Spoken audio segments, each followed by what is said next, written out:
Restart playlist to try again.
What is happening? I am Icy J, also known as Justin Woodward, co-founder of BVIG, Black Voice in Gaming, and The Mix. It is my honor and pleasure to chop it up with y'all and introduce the Black Voice in Gaming Showcase Summer Game Fest Edition. If you have seen the show before, you already know that our mission is to amplify Black voices at the intersection of gaming and culture. If you have not seen the show before, all you need to know is you are about to enjoy some of the coolest art, music, stories, and of course, video games being made by devs from indie to AAA. Black Voice in Gaming is an Experience Studios nonprofit organization that exists because as Black creatives continue to be underrepresented in the video game industry, it is essential to cultivate these creatives so that they can contribute their fresh perspectives, which are the lifeblood of innovation in the art form. BVIG programs open the door for developers to attend conferences such as GDC and DICE, get funding through the Experience program, and help provide a platform for their exceptional contributions to the video games that we all love. We can't say it enough, but thanks to all of our sponsors who have supported us over the years and make these events possible. PlayStation, Humble Bundle, and Raw Fury, who have all given their support from the start, The Mix, Razer, and Summer Game Fest.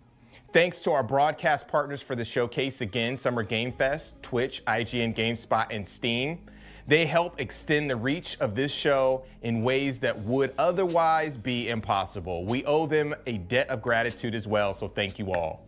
If you would like to join them in supporting BVIG, please follow this QR code on screen and make a donation. Experience is the nonprofit that operates the BVIG programs, and everything helps. All proceeds go to the efforts I described briefly, and more information is on the website. Today's showcase has a prime blend of games, developer interviews, music, and hype. So let's get it started as I pass off the mic to our hosts, Derek and Destiny, who are gonna get things popping. Thanks, Justin. My name is Derek Fields, and let's just say I do a handful of things, but game development is at the center of it all. Kicking it with my favorite people and checking out exciting games are the only things that I care about. So doing it in a way that helps to boost the voices of creators that look like me, let alone for Summer Games Fest, is one heck of a way to celebrate these achievements. Now, speaking of favorite people, I'm joined by one of the coolest co-hosts that I know. What's up, Des? Hey, have you ever met someone who's always got a project cooking? Hi, hello, that's me, Destiny. Whether I'm running Games for Games or I get to partner up with Black Voices in Gaming during the Summer Games Fest, I'm focused on building spaces that feel like home in the industry. But before we kick off our first interview, our beautiful, beautiful, beautiful spotlights with these incredible developers, I want to take a moment to show love to the community that's supported us from the start. You all are the reason we are here. Black Voices in Gaming has grown from a standout showcase to a powerful movement, a nonprofit creating real opportunities. From funding the membership to building lasting industry connections, they're doing the work to make us professionals in games. So we don't just get people to the door, we get them inside, we have them sit at the tables, and we help them succeed. We're starting off strong, and the guest lineup speaks for itself. So Derek, are you ready to get into it? Oh, yeah. I mean, let's jump in. Let's jump in.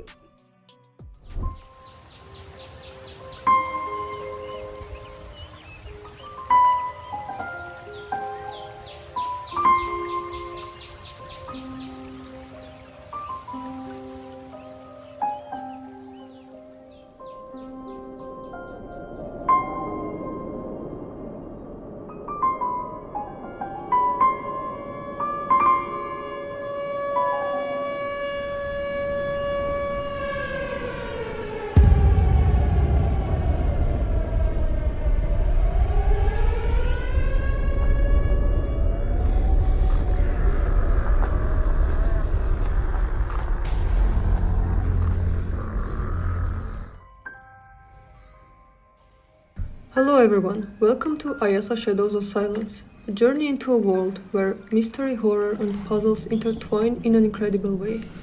Picture yourself exploring 6 distinct worlds: faith, hope, love, greed, indifference, and betrayal, each with its own wonders and challenges. In this game, you'll embark on a quest to restore balance to a troubled world. Inspired by the imaginative works of artists like Tim Burton, Robert Saakyan's, René Laloux, and many more, our game blends dark fantasy with simple elegance, transforming every level into a vibrant story waiting to be uncovered. Prepare for gameplay that's both challenging and rewarding. Utilize special abilities such as time management, invisibility, and energy control to solve intricate puzzles and outsmart lurking dangers. Discover hidden paths using a light and strategically navigate shadows to overcome obstacles in your path. Ayasa Shadows of Silence is more than just a game. It's an emotional adventure. As you explore, you'll uncover secrets, meet unforgettable characters, and think deeply about big ideas. Your choices will shape the story, revealing surprises and new journeys at every turn.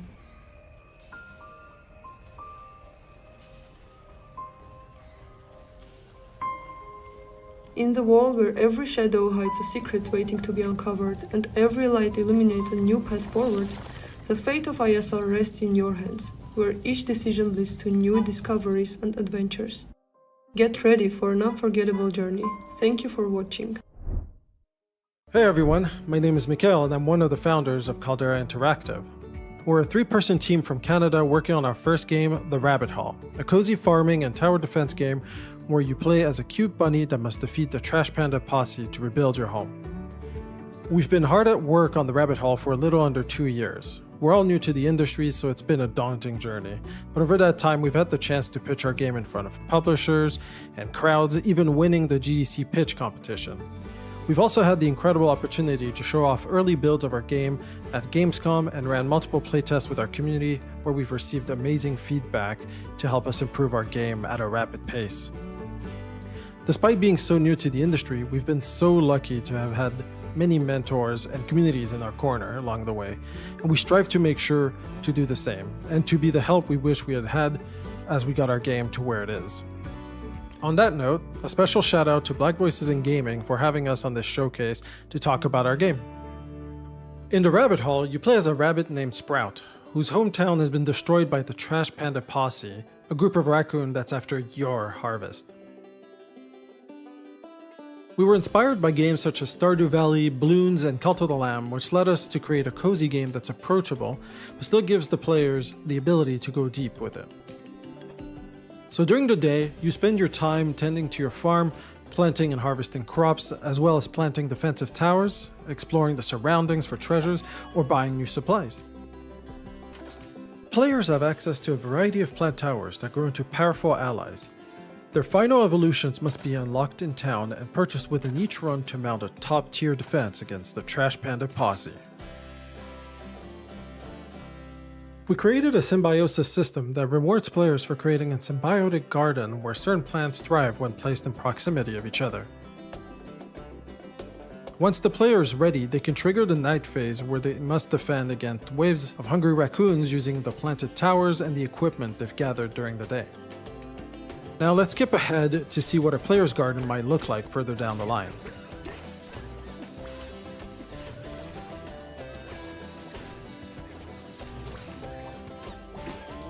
Once the player decides to leave or wins against all waves, they are returned to their hometown, where they can spend resources rebuilding, picking new quests, or buying permanent upgrades to empower their future runs. The Rabbit Hall features a lot of different weapons that can be discovered and used to fit the player's playstyle.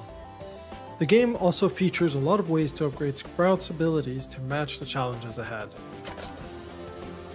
We're still hard at work and we'll be hosting a public playtest on our Discord server this summer. In the meantime, don't forget to wishlist the Rabbit Hall on Steam and join our Discord for more details on our upcoming playtest.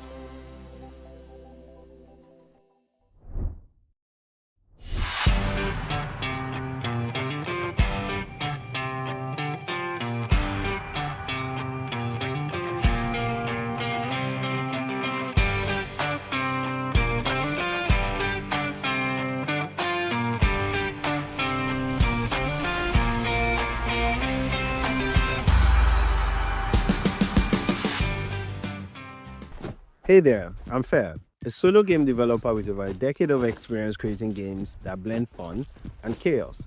I'm excited to introduce my latest project, Touchdown. I've been developing this game solo for the past year and a half, and I can't wait to share everything about it with you. So, I want you to imagine a world where meteors rain from the sky, missiles rip through the streets, and poach pirates run rampant, but you're still expected to deliver packages. That's the chaos of Touchdown, a high-energy, action-packed delivery game where you play as a courier racing against the clock to complete deliveries while dodging a storm of absurd obstacles. Imagine Crazy Taxi crashing into Jet Set Radio with a unique twist of unpredictable environments and hazards that force you to adapt on the fly. The goal was to create a game that's both nostalgic and refreshingly modern. Let's take a look at the heart of Touchdown, the gameplay. As a courier, you have one goal: to make deliveries. But when everything and everyone is out to get you, you've got to get creative. Jump on cars for some extra height boost, but be careful, they can explode anytime. You can also scale buildings to escape the mayhem or just rely on your quick reflexes to stay alive. But here's the fun part: you are not entirely defenseless. There are more than 20 power-ups to pick up. You can freeze enemies in their tracks, blast them away with a shockwave, turbocharge your speed, or shield yourself from the madness.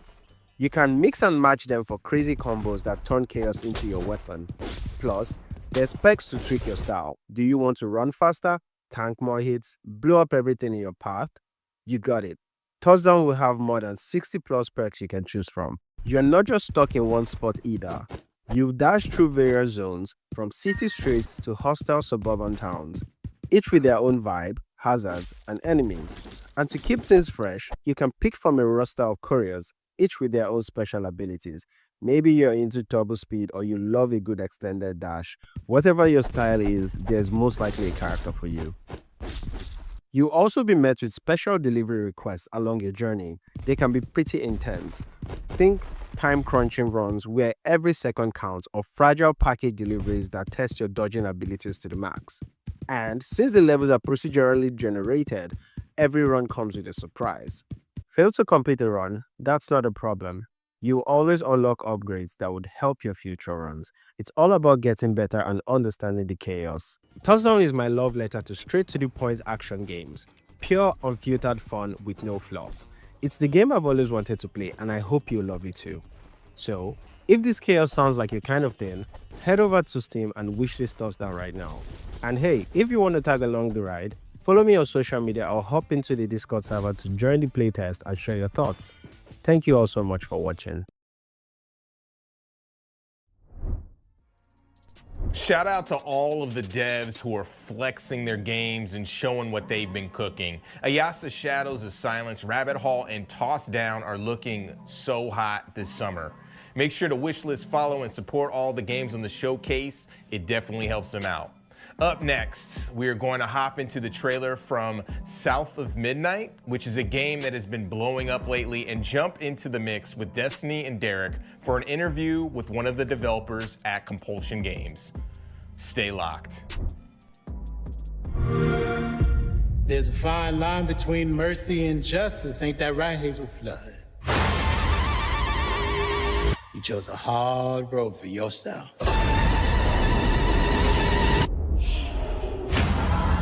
Please, it isn't safe! We got a long journey ahead.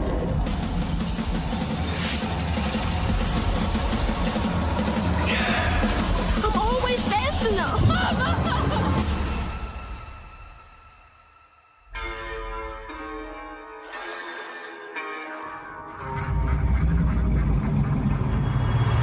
It's not safe out there, Hazel. If I was the one missing, she wouldn't stop looking. Crouton? What the? And this ain't even the weirdest thing I've seen today. I'm seeing these things. You can see strands. And now you're looking for a creature. You're a weaver, aren't you?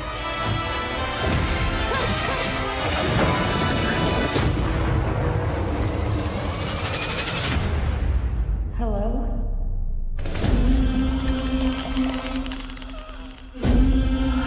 There's something big out there. Take this and go find your mama.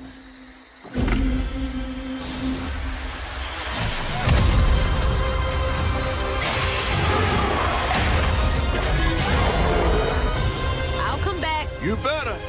I gotta know how this tale of Hazel ends.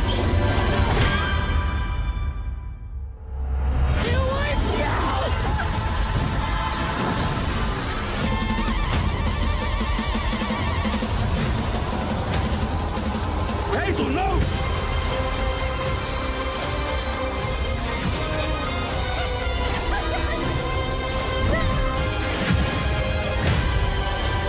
This ends now.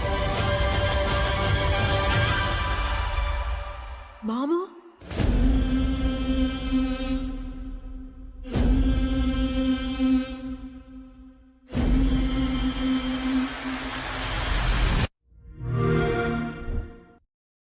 It's cool.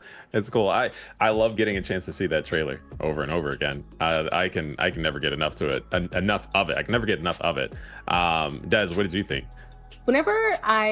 Honestly, the first time I saw that trailer, I was super excited, but it reminded me of this movie that I saw a really long time ago called Beasts of the Southern Wild, which like features like this little girl and she's going on this journey, right? To like, and it's like a coming of age, like with her and her father. And it just kind of, I felt like, okay, the people who are making this game definitely saw that movie and definitely got inspiration from it. And it was beautiful. Like, I think it won like Academy Awards and things like that. So I love what you've done with the trailer and with the game, because it really does speak to a place that no game has ever really done well before. Yeah. I'm really excited to be digging into the trailer, digging into some of these references that you mentioned, Des, which is why this is going to be a really good segue into our next into our exciting guest that we have for the showcase today. That is Zaire Lanier from Compulsion Games. Zaire, how are you doing? I'm doing pretty good. I'm excited to talk to you guys. Yeah. I pin that reference first before we dig into some of the details in talking about this exciting game, South of Midnight. Can you introduce yourself and give a little bit of clarity as to your role at Compulsion? Yeah, I'm Zaire Lanier. I'm a game writer, narrative designer. I've been working in games since 2020, and I was one of the writers on South of Midnight. And I guess that's what I'm here to talk to you guys about today. I wanted to know how you did your taxes, but since we're going to be talking about that, we'll just roll really with poorly. The IRS is probably like at my door too. She's joking. Moving on. I'm joking. Yeah. No, that's great. No, go ahead. It's all you. Oh, okay. We promised we were going to do this back and forth. I don't know if it was my turn yet, but I'm catching the ball. It's your turn now. So, thank you.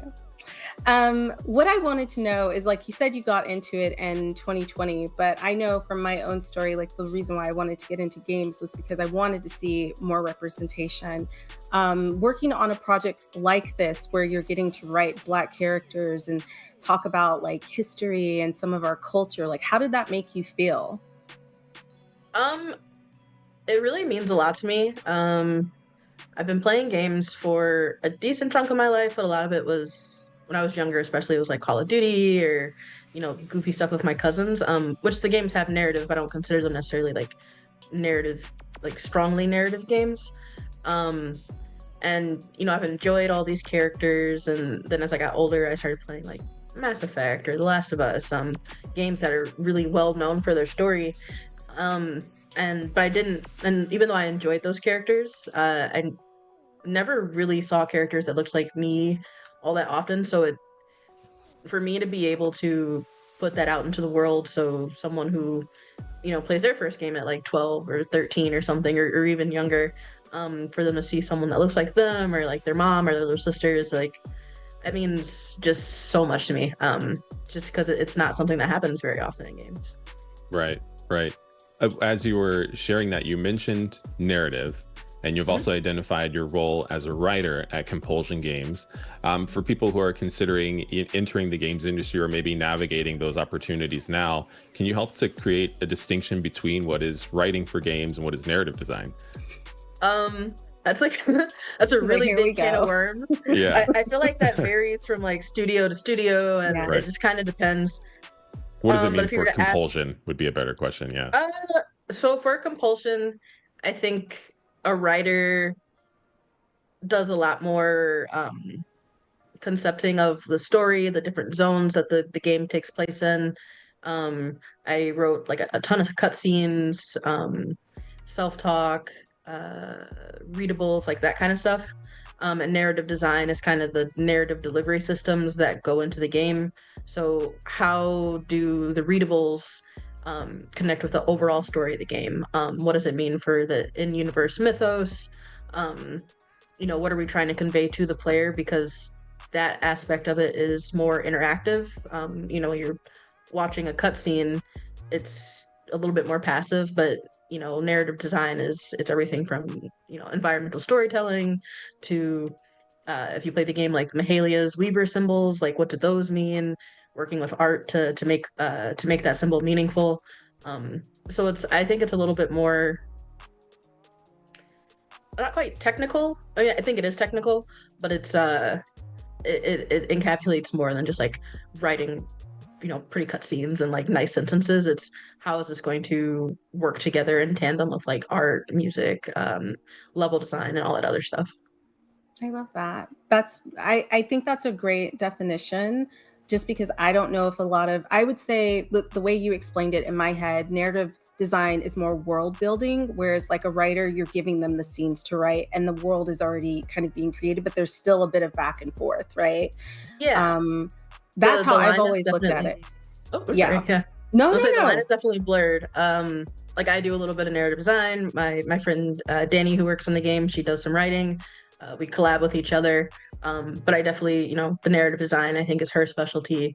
And she's very good at that and presenting these ideas. Like I'll have an idea and she'll be like, all right, well, how do we present this to level design so that it makes sense? And I'll like look to her for her leadership on that. And we help each other on cutscene and stuff. So it's all a group effort. I think we all kind of bleed into each other's specialties a little bit. But I do think there is a distinction. Did you guys meet on this project, or did you know Danny before then? And how is that working with like another friend? Because I know a lot of people, they make friends at their job, but like having somebody that you've known for a while and then kind of being able to work with them to create something so special. Yeah, I have known Danny for a bit, a couple of years now at this point. We met on Twitter, which is how I've met Super probably random. 80% But I love it. But I like, made my like friends, 80% of the people I know in games, I know through Twitter because Yeah. I was in the Midwest and I wasn't in a gaming city. So that was pretty much the only way I had to get to know people. But I ran a Kickstarter and I asked her to, it was a horror anthology type thing with cryptids, and asked her if she would like to write one of the entries in it.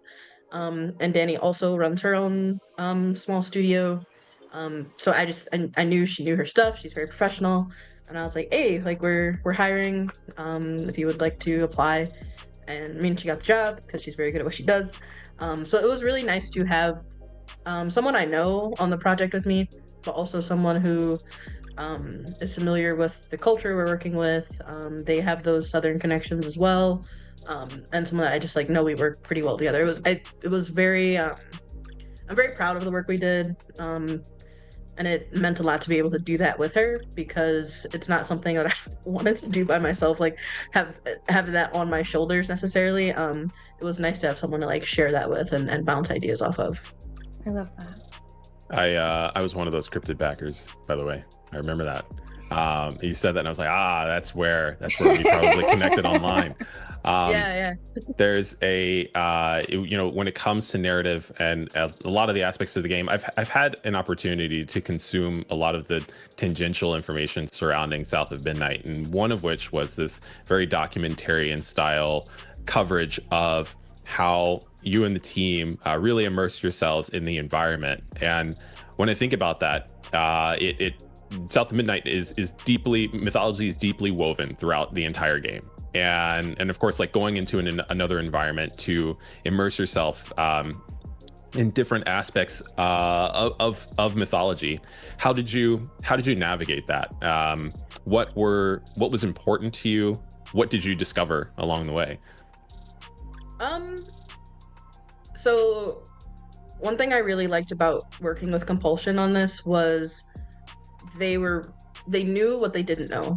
And I think, and they were okay with that, and they wanted to get the right people to make it as authentic as they could. So the team did visits down to the South. They were in multiple states, multiple times, lots of different communities. For even down to like the sound design, they had people out in the swamps with parabolic microphones, capturing the sounds of insects, of birds, and they did it multiple times throughout the year. And so I think Compulsion, because they were so willing to lean into that authenticity, and, we had references, so, Beast of Southern Wilds, Night of the Hunter, Eve's Bayou. I, read some stuff on my own, really getting into the nitty-gritty of the genre and seeing how that meshed with culturally what we're doing, being culturally sensitive to the people in the South, because you don't want it to come off as very stereotypical. These are living, breathing people with living, breathing histories, and we wanted to respect that, while at the same time we are trying to tell our own story at Compulsion, so paying those respects and those homages, but also very much like checking in on what we were doing. And I think we did that really well. Yeah. No, I agree. I think from everybody who I've talked to who have played the game and who are from the South, I'm in Tennessee, and a lot of my family is from the South on my dad's side.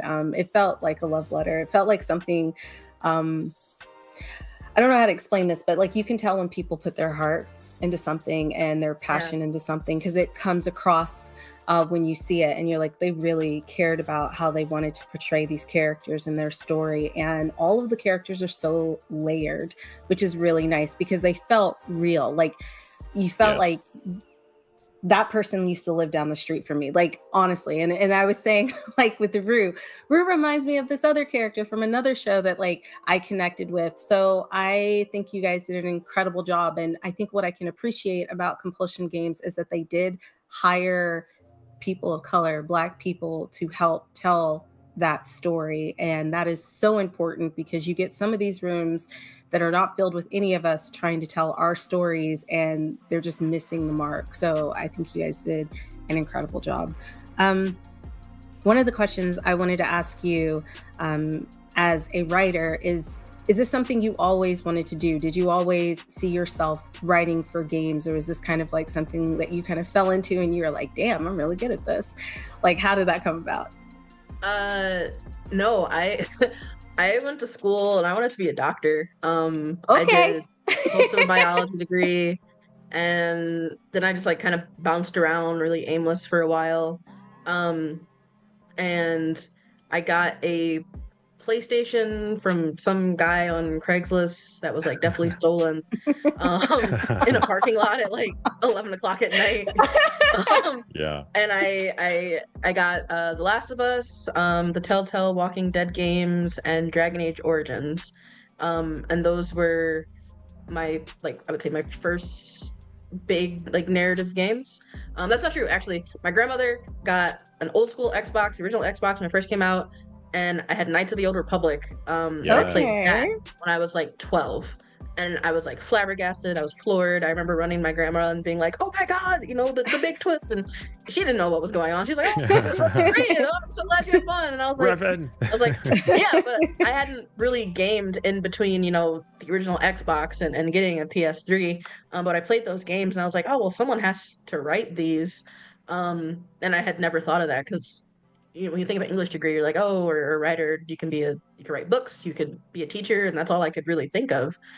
So then I just hopped on Twitter and I followed a writer who worked on the Walking Dead series, the Telltale series. And I went through everyone she followed, and if it said game writer or narrative designer, I followed them, and I just started being like borderline annoying. I was just like, how do you get the games? Like, what was your path? What do I do? And I started doing game jams. That's called research. Yep. It's true. That's true. That's called research. That's good. And then I did game jams, and then I got a scholarship to go to GDC, but then 2020 hit, and so that was devastating. And then I did a Kickstarter that kind of took off, and that's what got me noticed in games. And I got my first job on Subnautica Below Zero, working on as like a junior writer on that. And that was my first foray into games. Is that the So first I one or kinda the second fell one? into it. It's the second one. Okay, because I remember distinctly that the second one, the main character was a Black woman, and I was like, Yep. "Oh, okay, okay, that's really incredible." And I love that you touched on that. And I'm gonna throw it back to you, Derek. I just wanted to like tell the people who are watching who want to get into games. There are so many different ways to get into games. There's not just one way. So I know like you can have I believe in education. Okay. And you can have these people saying like, you need to come to school to do that. You absolutely don't. School is really good for networking, but if like you're a storyteller, you're a storyteller. Right. Yes, 10 different writers, how they got into game writing. You'll get It's 10 all different. incredibly different stories. You'll have scientists, and then you'll have, someone who went to school for writing. It just runs the gamut. It's which I think is actually really cool. I do too. A lot of different perspectives coming in to create something. So just keep trying, because I know right now times are hard out there, but keep trying, please. We need more of us in the industry. So like, don't give up. And that's all. I'm done. I'm off my soapbox. Throwing it to Derek. No, it's all good. This is my segue. Speaking of stories, I got to witness like moments before our call a post that you made online about the support that you received getting into games, and I thought that was really impactful. When it comes to looking at the stories that maybe like really imparted themselves upon you. You talked about these Telltale games. You talked about Knights of the Old Republic. Were there any how do I say this? Are there any memories that you have about the impact of narrative upon you that you really made an effort to kind of apply to a title like this, whether that dealt with maybe Hazel or some aspect that happened in the overall arc of the story? Yeah. So 2 stories that I re-experienced for South of Midnight. I reread Their Eyes Were Watching God, because it is such the language in it is just really good, really poignant, and the emotions in it are it's just so well done. I love Zora Neale Hurston. I think she's a treasure. And then I also rewatched Crooklyn, which I think is one of Spike Lee's like, I don't want to say it's underrated, but I don't hear people talk about it often enough. I love that movie. Same. It's one of my favorites. And the relationship between Troy, who's the main character, and her mother, and this growing pain space that they're in because the mother is sick, and Troy doesn't really know how to handle that. The mom's not perfect by any means. Troy's a kid, so she also has her own really big emotions. And the movie also has these like slightly magical moments in them that like don't quite make sense, and you're like, I don't understand what's happening, but that's something that I rewatched a couple times because I was like, I really want to nail this feeling, especially as you get to the end of the movie with the acceptance of everything that's happening. So I think for me those were probably the 2 biggest ones, and then also Eve's Bayou was one as well. Yeah, that's wonderful. I love Crooklyn. That's all I wanted to say. It's such a good movie. It's so underrated. And now that you've brought it up, I can see kind of like not the comparison, but the things that you could take away from that to tell a coming of age story about a girl who's dealing with like a traumatic situation with their mother, with a parental figure.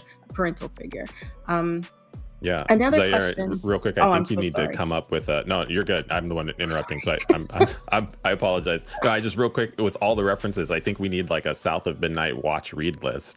That people can leap into after having their experience with the game. I think that's a really I'll good ask idea. someone about that for sure. Oh my God. I think the question I had just kind of flew. Oh, okay. So this is a weird question, but one of the things that I thought was really interesting, and this is just like visually, is before I started playing the game, I didn't realize that our main character was of mixed race, right? And I know that that's really important. I think it's something that like we don't touch on a lot because it's like I don't know, like if people are just afraid to talk about it, but how that experience is different, especially in the South. Like it's a huge thing. How did you feel about that as you were writing the characters and kind of like exploring the story? Because it's a different dynamic. It really is. I come from a family that like both of my parents are just like they're blackity black black black all day long. But when you have a mixed race family, the dynamic's different. You're still seen as black, but then there are these other aspects to just going through life as a mixed biracial person.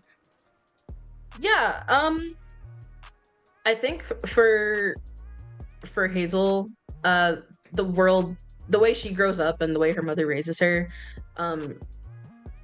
we don't get to see it a super ton, but Hazel, I think, is raised. I mean, if Hazel was walking down the street, if Hazel got, I don't know, pulled over by the police, God forbid. I knew you were gonna say that. But like Hazel is a black woman. I think she would see herself as a black woman. We don't overtly address Hazel's like mixed race heritage. I mean, and that's another huge. We could talk about that for a really long time. But it's kind of hinted at in how Bunny doesn't necessarily have the greatest relationship with her. Yes. And the way Hazel and Lacey kind of have each other in the community. They have like Mrs. Pearl, Bo, and Jolene. So it's not something that I think overtly wanted to address, because the thing with narrative is all narrative requires space. And we have to take space from one thing, you take it from something else. And so sometimes in a story you have these ideas that you put out there, but you can't necessarily address them as much as you want to, or you just kind of have to like put a gloss over it. And I think that's something that happens. So it kind of leaves it open for discussion and open for interpretation. But I personally, I think Hazel would consider herself just a black woman. It rains and her hair gets frizzy type thing. Like she gets, I really I really think what it was. type I hair really, does she have? I just think it's really important for Hazel to look like a type of black girl we don't necessarily see in media agree. very often. And I say Yeah. that as someone who I know I have light skin privilege, but like my mom, my sister, my brother, my dad, they're all darker than me. I just, the way things happen with our genes. Yeah, But same. I thought that was very important. I want people to identify with that and have that person to look up to. Thank you. Wow. Thank you for saying that. I think that's really important. I know like we're wrapping up and I'm going to throw it back to Derek, but knowing when you have that space to really like dedicate to something so that you're not doing it an injustice. And I really appreciate that like you guys took that into consideration, because a lot of times people try to squeeze things in and you're like, well, that didn't really fit. That didn't really make a lot of sense. So love that. In your explanation, you addressed my next question, which I think is really embedded in there, which was what you hope fans can walk away with. And so this conversation about Hazel really identifies that. Instead, I'm going to wrap up with a much easier question and ask, or hopefully easier, who's your favorite character in South of Midnight?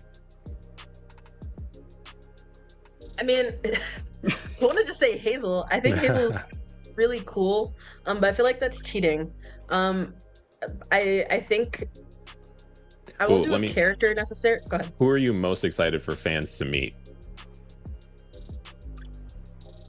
I think the story in the swamp later in the game with Honey, Altamahaha, Mahalia, the way all these kind of mythical strands, no pun intended, kind of like all meet, and kind of the passing of the torch that happens there, and like the finishing of a job that was left unfinished, I think is really heartfelt. And I also think the music in that level is just, I've never heard anything like it in a game. It felt very, very personal. I think a lot of people can identify with it. It's music they might have grown up with, even if they didn't go to church. It's like it's just a part of Black American culture in a lot of ways, and I feel very proud to have contributed to that in any kind of way. I think it's very, very cool to showcase our culture in that way. Hell yeah. Hey there, I'm Data Dave, a Twitch ambassador and voice actor in the gaming industry. Now, I just want to say that was an amazing interview from one of the developers of South of Midnight. Now, it's a great game, so definitely check it out. I played it. Next up, are you excited to see a collection of game trailers we're spotlighting? Check this out. Yo, I'm CryoGX, solo dev here to tell you the wait for Advent Neon is almost over. If you haven't kept up for the past, goodness, 6 years? Advent Neon's been a solo passion project of mine ever since I graduated college. I'm gonna showcase a new level today, right after I turn Neon even more green than they already are. Hope you enjoy unlocking everything. But yeah, back to the solo thing. The programming, art, music, sound, and things that you normally see other devs outsource to different artists, nah, that stuff's all me. From here, we can warp to other districts in the game. We're just gonna go to Hexane District for today, but as you probably figured, you can go to whichever one you want in any order you want. So yeah, here's the Hexane District hub, and the first level, we're just gonna go straight in. And beat my last score while I'm at it. So yeah, if you're playing these levels in order, this stage will formally introduce you to grind rails, as every platform is cooler with them. Hey, I don't make the rules, I just pretend to know what they are. This game's got some depth too. While these rails let you go fast on them, the momentum from them will carry over into a high-speed run once you get off of them, which you can use to instantly wipe out enemies if you can maintain that speed. Observe. Yup. But yeah, that's one of those high skill ceiling expression things. Wait a second. Since I ignored that hive earlier, a wasp enemy followed me, tried to hit me, but I dashed right as I was about to get hit to freeze time and counter. No, get me out of here. Mastering the entirety of Neon's moveset, as well as the level layouts, will make you look absolutely godlike to other players. But that level of mastery is not required by any means to enjoy the game. It's always funny to watch that one's parts bounce through that little tunnel there. And now we've got penguins outside of their natural habitat. This one in particular dies. And I guess this one here wants revenge, but no. You know, I initially came up with the idea of this game when playing Mega Man ZXA as a kid, and I was like, I'm tired of shooting, I only want to melee, and I want to dash in all 8 directions. Fast forward to games like Celeste and Spark the Electric Jester coming out, and I learned those ideas were really fun on principle. Almost at 100%. Ooh, finally max power! And I lost it, just like that. To explain, that percent counter at the top left of the screen, that is Neon's resonance. It acts as critical hit rate if you're familiar with that general mechanic. It goes up as you fight and collect the green triangular nodes across the stage, and at 100%, Neon transforms and becomes even stronger. But if you get hit without any shields or upgrades, you go all the way back down to 0. So maintaining it will make you really powerful, fast, and cool. Oh yeah, here comes the tricky part of the level. I guess it wouldn't be a railway if there wasn't a train, you know? But yeah, this segment's side-scrolling, so those missiles won't be a threat unless you try to hold forward and speed up. Meantime though, you can tear through all these enemies flying on terrain. And if you're trying to get an S rank for enemies killed, then that becomes a requirement. I meant to say KO, but same difference, right? Oh good, another penguin to kill. I mean KO. Alright, finally got the mini-boss fight here. This design was actually suggested by one of my Kickstarter backers. I think it came out really cool. I do hope they agree.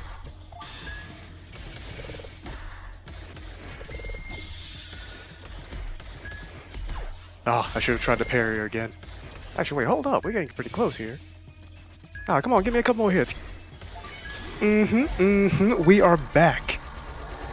Don't know how much sense it makes for a big train to be piloted by a smaller train that just flew off into the distance, but hey, it's neat. Also, God, it's sending shadow clones after me, okay. Nah, buddy, I'm keeping this 100% to the end of the level, you ain't stopping me.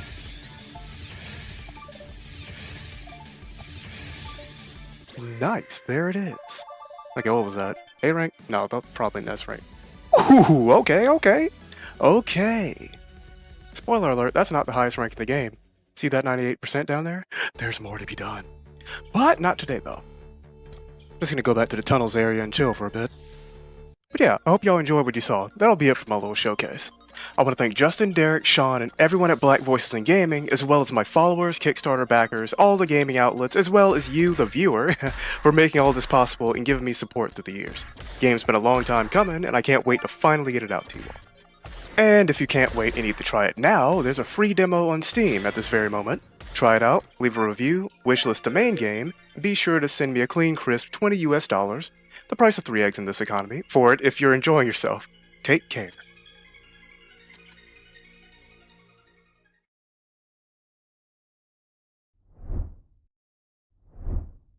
Hi, I'm Tade Ajiboye, a solo game developer from Lagos, Nigeria, and I'm working on a game called Go North. I like to describe Go North as the first immersive maze adventure ever. It's a narrative-driven game where you explore beautiful environments, discover useful items, and solve various puzzles, all while trying to find your way through a variety of unique mazes. I've been developing games for over a decade. This has been mostly freelance work where I build games and VR experiences for companies across the globe. But now I'm finally building something of my own. One of my goals is to contribute meaningfully to the Nigerian game development scene. It's a growing industry, but we're still finding our voice and footing on a global scale. And I think one of the core reasons for this is that we lack proper success stories. I'm hoping Go North can be one of these. I wanted to create a game that blends adventure with a sense of calm. A relaxing, cozy game, wide-ranging enough to be challenging, but not one expressed through technical difficulty. I wanted to build something that evoked the same emotions as games like Journey, Grease, and The Short Hike. That's why Go North focuses on exploration over combat, on atmosphere over pressure, and on the immense power of cuteness and beauty. It's a game you can take at your own pace. In Go North, you explore a variety of maze types, ranging from forest mazes to mazes in the sky to endless corridors to garden mazes. Each maze is visually distinct, and each one presents a different navigational challenge. To help players through them, I've designed a wide array of unique items. These range from items I call the Waybloom, which is a plant-like beacon you can place anywhere that shoots a beam into the sky, and you can track it from any location and you can easily find your way back to it. To other items like the Lunar Boards, which are a hoverboard type item that helps you traverse around the maze. These items allow players to engage with the maze at their own pace and style, whether they're methodical explorers or curious wanderers. At the heart of Go North is a story. You play as Dara, a young girl on a journey towards the northernmost part of the world. Legend has it that the maze god resides there and that he grants one wish to any adventurer brave and cunning enough to track him. But to truly go north, Dara must navigate countless difficult mazes purposefully crafted by the maze makers to get her lost. Along the way, she will meet other maze explorers, make friends, and help others as she navigates her way forward. I have been developing Go North solo, but I have also contracted out specific tasks to local talent here in Nigeria. It's very important to me that the game showcases what Nigerian talents can accomplish, and by investing in local artists, I want to be able to prove that we can build globally competitive games right here in Nigeria, and hopefully inspire more creatives to do the same. Thank you so much for checking out Go North. If you're interested in a relaxing, beautiful maze adventure, or you just want to support a growing indie scene, I'd love for you to follow the game, wishlist it, and share it with others. Let's go North together. Hi, I'm Nerys, game director of Ascend, developed by Miami Avalon. We're an indie studio based in Warwick in the UK. Ascend is a meditative puzzle adventure game about climbing a sacred mountain, solving zodiac trials, and restoring your inner world in a more harmonious state. At its core, Ascend is about transformation, emotional, spiritual, and elemental. You play as Aurora, a pilgrim searching for meaning across the mountain's ancient pathways. Each level explores a different zodiac sign, an emotional truth tied to it, grief, resilience, self-doubt, and growth.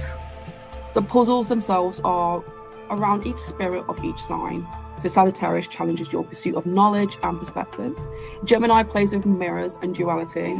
Taurus tests your ability to give and find balance. The blend of emotion comes from our love of old PS2 era titles, so like Jack and Dexter, Primal, Final Fantasy X, Dark Cloud, Kingdom Hearts. Games where exploration, mystery, and all the heart is lived in the same space as well. Ascend features intricate constellation-themed puzzles and a unique time-turning mechanic where you can shift between day, twilight, and dusk. Each time of day reveals a different layer within the world. Some puzzles only come alive at certain times of the day, so twilight reveals secrets by the moonlight. Your light altars, reroute waterfalls, reflect beams, twist ancient machinery, and reshape the landscape to move forward. Aurora, our main character, her journey is steeped in anxiety. So in moments where she feels small, overwhelmed, or even unsure whether she's even meant to be here. This isn't just a character trait, it came from us, it came from myself. A lot of her inner voice, her hesitations, her dry humour are pulled from real thoughts where I've had to try to keep going. Ascend became a way to explore how anxiety doesn't always look loud.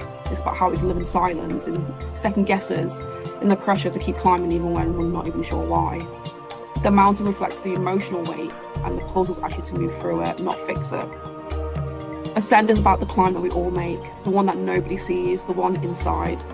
Through light, myth, and puzzle solving, we're not just uncovering the secrets of the mountain, you're uncovering parts of yourself. It's coming 28th of August.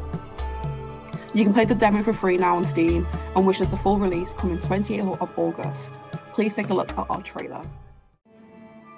I didn't come here to be a hero. I came because no one else could, and well, someone had to. They say the mountain keeps the ones who didn't make it. Pilgrims frozen mid-thought, like ghosts who forgot what they were searching for. Each trial's tied to a zodiac sign. Leo burned. Sagittarius? That one gave me answers I wasn't ready for. They all say the mountain changes you, but maybe it's just trying to show you what you already are. 12 zodiac signs, 12 riddles, and I'm somehow supposed to solve them without losing my mind? Easy. Even if the mountain sees more of me than I want it to, there's no going back now. I don't know what lies ahead, but I know I have to keep climbing. To ascend.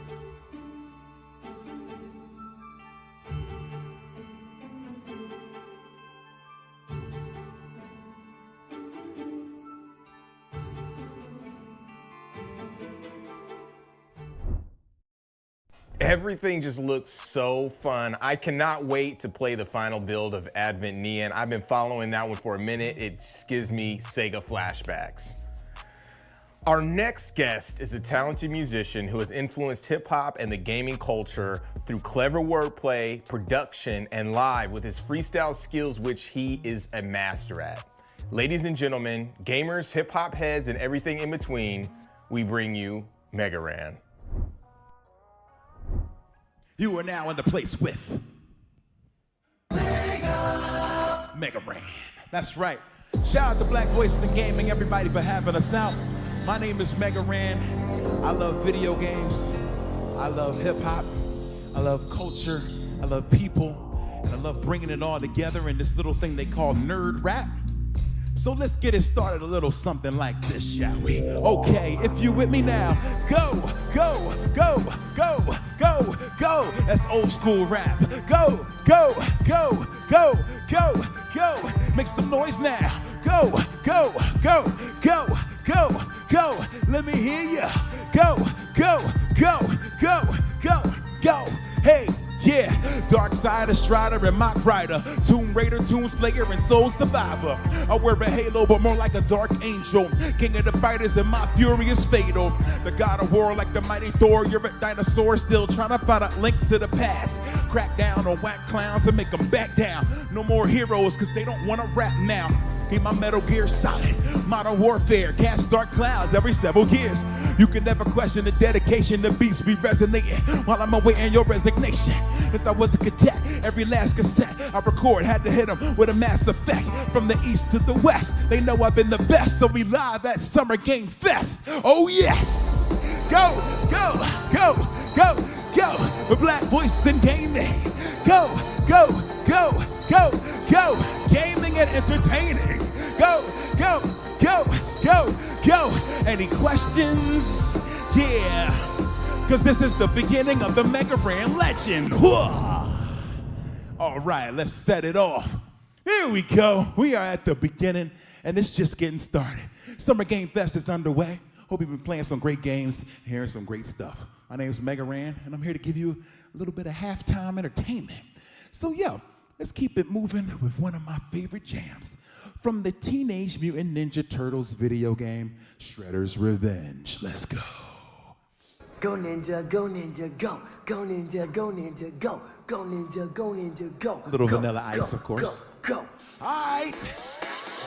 Yeah, all right, y'all. Wherever you are, you can hear me. You gotta take it back to the 90s for this one. Okay, now, say go ninja, go ninja, go. Go ninja, go ninja, go. Go ninja, go ninja, go. Go, go, go, go. Yeah. Okay. Hey, heroes in a hash down. Hey, yeah. So this track is called It's a Pizza Party. Cause it's time, heroes in a hash down. Yo, and it goes like this. Hey, extra, read all about how Shredder and Krang rap things without a doubt. Now here's a little story I like to tell about 4 youngsters come out of their shell. You might be wondering what this world comes to. Talking turtles all bursting kung fu. Straight from the sewer, making maneuvers in New York City, bringing it to wrongdoers. Donatello, inventor and thinker. Trained under the watchful eye of Splinter. Raphael is strong, but he's reckless. Next, Michelangelo, he ain't stressing. Leonardo, your fearless leader. After a long fight, we'll need some pizza. That's how we quell this hunger. So if you with me, say cowabunga! Ha! That's turtle power. So that is on Shredder's Revenge, which is out right now. That's the ending theme, so you gotta beat the game to get the rest of it. But yo, let's get into some Final Fantasy VII, because that's my true love, honestly. Role-playing games, especially from the 90s, from a company called Square Soft. Not necessarily Square Enix. All right, y'all. So this one here is how I'm gonna show you how to start a revolution. Take your hand, this hand here, you ball it up, you turn it around, and you raise it towards the sky, and you say, hey, hey, hey, hey, hey, hey, hey, we beat them. Insurgents, not a bit nervous. Encouraged, got a bit further to go by any means. Getting rid of our enemies. A-P-A-L-A-N-C-H-E, yeah, that's who we be. Insurgents, not a bit nervous. No lip service, got a bit further to go. Do what we gotta get. Who want that problem? A-P-A-L-A-N-C-H-E, yeah, that's who we. There's a massive company called Shinra. I don't know exactly what they're into, but they want to get control of my live stream, and I just can't let that continue. They don't care who they hurt, who they injure. Want to turn my whole planet against us. It's simple, you join the resistance, or you wind up going against us. And the name Barrett Wallace, and I'm known for paralyzing, pulverizing punks into submission. Not fantasizing, wish this world wasn't violent. Get worse if we allow it. I head with a cannon for an arm and a mind with none but revenge inside it. And I represent Avalanche. Man, them chumps don't have a chance. Watch them scatter, man, whenever Barrett's land those battle plans. My people beside me, team provide me with a bit of voice of reason. It's Biggs and Wedge and Jesse. Anybody in my way, we squeezing. You're behind me, I'm leaving, but I'm in the region. It's gotta be the highest treason. We can't do farther back now, then I'm not leaving till we even. We can do whoever wants, you can get equipped. The president of Shinra's throwing fits. So yo, let me see your fists like this. Hey, hey, not a bit nervous. Encouraged, got a bit further to go. Any means, getting rid of my enemies. A-P-A-L-A-N-C-H-E, that's who we be. Insurgents, not a bit nervous. No lip service, got a bit further to go. Do what I gotta care. Who want that problem? A-V-A-L-A-N-C-H-E, yeah, that's who we be. A-R-R-E-1-T, they gon' have to come get me if they want me. I don't bend, I don't break, don't care about much. This is my daughter Marlene, my people's being free. You gotta understand, son, I don't have the answer. I just keep the faith, and I always keep a handgun. Nope, I mean that literally, cause I got a handgun. I call this a gun arm, so I'm never unarmed. Get it? A little Final Fantasy humor for you gamers out there. Hope you're having a good time. Yeah, my name's Mega Ran. It's been so awesome to be here, even though I couldn't physically be there with you at Summer Game Fest. This is about the next best thing, I gotta say. So, Oh yeah, I used to be a teacher, so I want to shout out all the teachers and educators and people who keep creating out there. Just keep on working and making amazing things happen, because you are the future of the entertainment industry. So keep gaming, keep playing, keep creating, keep building new worlds so we can keep on enjoying them. All right, y'all. Well, I'm Mega Ran, and I'm out. Peace.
What is fun about an abandoned warehouse, Trev? That's right, you got nothing to prove, sis. No matter what they say.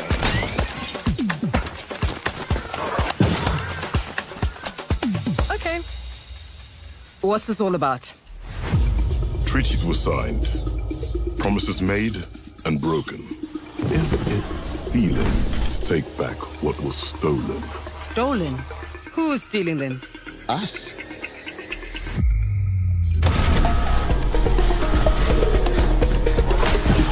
It's time to get out of there. Let me introduce a friend of mine.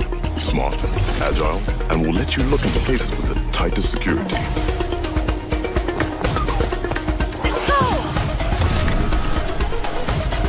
could probably bench press every one of you.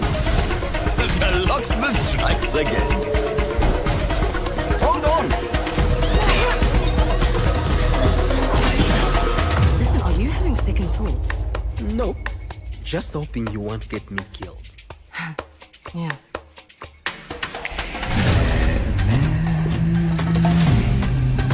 I know what you and your little crew are doing. Nobody threatens my family or my friends and gets away with it. So we are going to do whatever it takes to take back Africa's belongings, and we're going to do it together.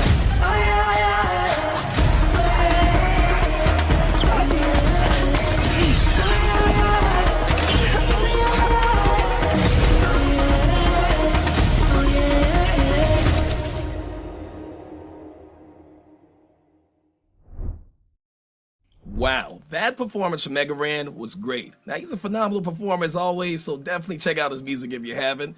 And also, it was great seeing another selection of games to look forward to. But with that said, we've got just enough time left to show you a jam-packed selection of titles, so definitely stick around and check out what's next. Here it is.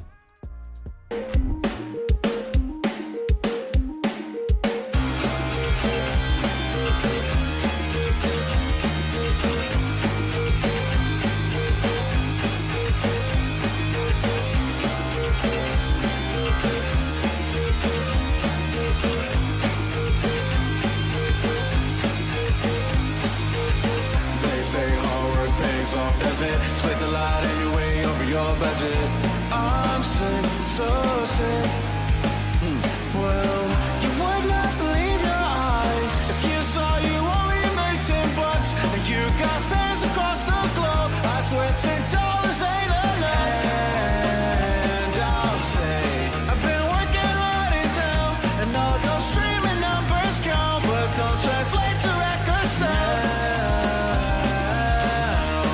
We keep on holding on. I said we keep on holding on. I said we keep on holding on. Because they don't pay us right. I said that they don't pay us right. I said that they don't pay us right. Because they don't pay us right. I said that they don't pay us right. I said they don't pay us right. 1-800, please will you pay us? Tired of seeing rocks on my page. Is 1,000 streams enough for a sandwich? And how many views till I get a credit? Explain how this goes. Because we're getting less distance, and all these people pay subscriptions. I swear this isn't making sense. Well, let's hope they make this right. Let's hope they make this right, because they don't pay us right. They don't pay us right. They don't pay us right. Well, let's hope they make this right.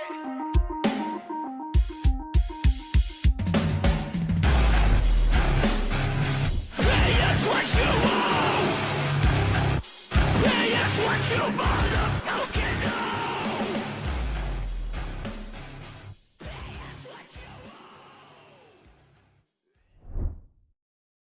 Wow. What a show. Can you believe everything that has happened? Des, how are you feeling about the content that we just had a pleasure of viewing today? Listen, I'm loving the content and I'm loving your commentary. Like, it is keeping me going. I don't drink coffee, but you've got me hyped. And honestly, I am super excited that we were able to like pull this off. It's always a big like production when we're like talking to developers, getting everything in, but everybody like did an incredible job. We had a very dope interview with Zaire. I mean, Compulsion Games coming through with focusing on Black culture and Black stories. Like, what more can you ask for? Obviously we want more of that, but you know what I mean? Like, that's incredible. But what else do you think? I mean, we had developers, we had a musical guest. Oh, right. Like we got a musical guest. Not only that, but Mega Ran, getting to be a part of the show was really incredible. So there's so much to be hyped about. It's always a privilege to be able to celebrate the achievements of Black developers and see what it is that they're cooking up on the showcase. And again, for Summer Games Fest. And so, getting to put that out there into the world is really exciting. And I get to do it with cool people. I mean, like the coolest. I'm not just dusting my shoulders off, but listen, before we close out, let's just take a second to recognize why this all matters, right? Representation in gaming isn't just important, it's powerful. Every time we spotlight the success of a Black creative, no matter the scale, we're pushing the industry forward. These moments of recognition do more than just celebrate wins. They open doors. They remind people that there's room for them here, that they belong. I don't know. I was about to get emotional because I think for me, I'm always screaming and shouting about like, just keep trying because you belong here. And we have these amazing stories that we continue to tell and that are so beautiful. And I'm just glad that, hey, this is our first time at Summer Games Fest in this capacity, and they're recognizing the beautiful and amazing work we do. And so like, let's just keep up the good work, everybody. Let's just keep playing the game, and not only playing it, changing it. Said excellently. Thank you again for joining us. Thank you for being here. We appreciate all of you. That's it for another Black Voices in Gaming Showcase. We hope to see you again. See ya! And that is our show, baby. Thanks, Derek and Destiny. You guys are amazing. Check out Dames for Games, which has a showcase popping off real soon. Make sure to check out Experience Studios in order to help developers get their games funded and support underrepresented game development. Follow all the shenanigans of Black Voice in Gaming on Blue Sky and across all of our social media platforms that pop up right here. Shout out to all the developers who jumped in to share their games and their babies. Huge thanks and a big dap to our sponsors, PlayStation, Humble Bundle, and Raw Fury, who've all given their support from the very start. Also The Mix, Razer, and Summer Game Fest.